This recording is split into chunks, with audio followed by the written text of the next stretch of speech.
Personne n'aurait parié sur sa victoire et pourtant, Andrei Roublev a remporté hier le tournoi de Monte-Carlo, premier titre en Masters pour le joueur de tennis de 19 ans qui a bénéficié, on peut le dire quand même, d'un alignement des planètes, forfait de Nadal et Alcaraz, élimination surprise aussi de Djokovic.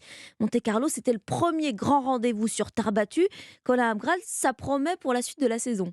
Oui, en tout cas, il est certain qu'elle sera passionnante car le tournoi de Monte-Carlo a rebattu les cartes. Le numéro 1 mondial Novak Djokovic a été éliminé en huitième de finale, très loin de son meilleur niveau, tout comme le Norvégien Casper Ruud, finaliste l'an dernier à Roland-Garros, ou encore Stefanos Tsitsipas, spécialiste de la terre et double tenant du titre, sorti en quart de finale. Rajoutez à cela la montée en puissance de la nouvelle génération et vous obtenez une saison sur terre battue extrêmement ouverte, une guerre générationnelle selon notre consultant Cédric Pioline. Il y a ces trois générations qui sont en train de s'affronter, c'est-à-dire les tout jeunes Alcaraz, Sinner, qui ont aux alentours de la vingtaine.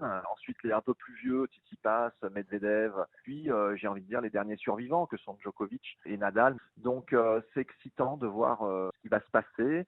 Ça va être aussi très challenging pour un Rafael Nadal lorsqu'il va revenir aux affaires sur terre battue. Le maître de la Terre reste encore là, donné inconnu, toujours loin des cours, alors que ses adversaires montent en puissance. Il ne lui restera que deux opportunités, à Madrid et à Rome, pour se préparer à défendre son titre à Roland Garros. Colin Abgral du service des sports d'Europe.